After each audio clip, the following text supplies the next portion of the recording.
शुभ प्रभात प्रिय विद्यार्थियों। मैं मनीष कुमार आज अध्याय 2 हेर फेर लेकर आपके समक्ष प्रस्तुत हुआ हूँ।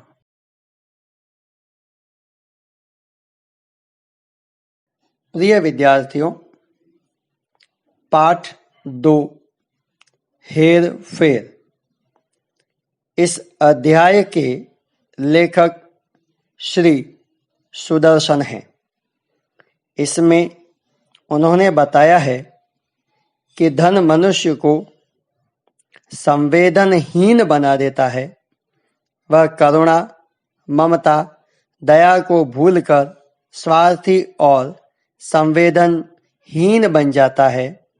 एक मजदूर जो स्वयं को कोसता है, भगवान से प्रार्थना करता है कि उसने उन्हें क्यों बनाया।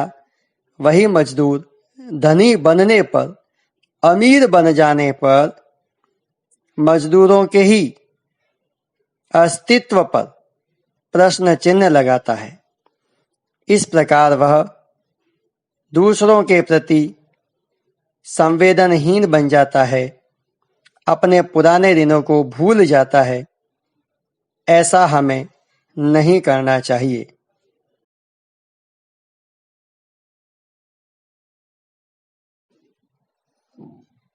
प्रिय विद्यार्थियों, पाठ इस प्रकार है। एक गरीब मजदूर शहर से काम करके पूरे दिन खून पसीना एक कर देने वाली मेहनत करके पास ही मजदूरों की बस्ती की ओर जब चला तो उसने अपनी फटी हुई चादर में कुछ पैसे बांध रखे थे। आकाश में नजर गई तो दूर धुआं देखा। वह समझ गया कि उसकी कच्ची झोंपड़ी में उसकी बूढ़ी माँ उसके लिए खाना बना रही है।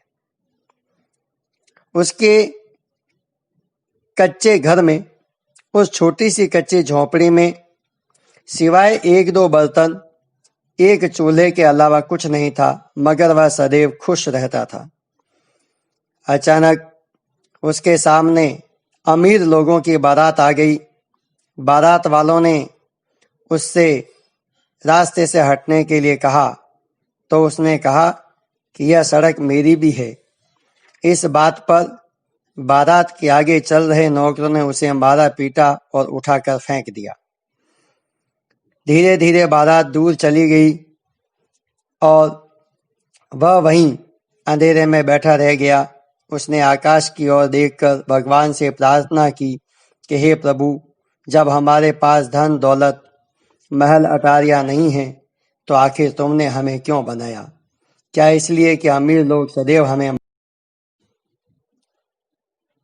अब कुछ समय तक मजदूर ने पूरे जी जान से मेहनत की।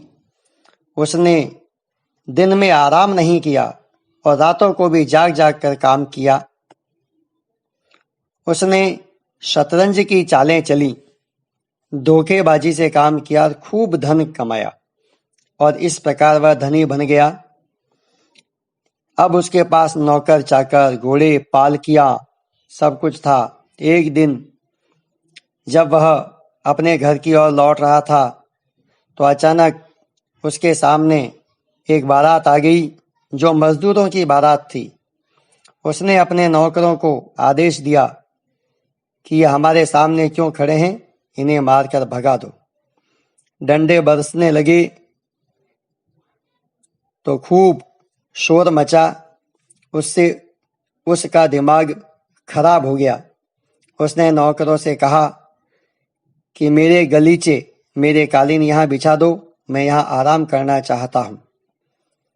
वह वहीं बैठ गया तो उसे ऐसा लगा कि शायद वह पहले यहाँ कभी बैठ चुका है, लेकिन कब, यह उसे याद नहीं आया। फिर उसकी नजर आकाश की ओर गई तो उसने भगवान से प्रार्थना की कि हे प्रभु, इन मजदूरों के पास न धन दौलत है, न महल अटारियां, न नौकर चाकर, इनकी इस दुनिया में क्या जरूरत है? क्या इसलिए कि वे हम लोगों के सामने आकर हमारा समय नष्ट करें? नहीं प्रभु। विद्यार्थियों, इस प्रकार एक मजदूर अमीर बनकर अपनी पुरानी बातों को भूल गया और स्वार्थी, अहंकारी बन गया। यह कहानी हमें प्रेरणा देती है कि हमारे पास कितनी भी धन, दौलत, मान संपदा क्यों न हो, हमें कभी भी दया, ममता, प्रेम और भाईचारा नहीं छोड़ना चाहिए। धन्यवाद।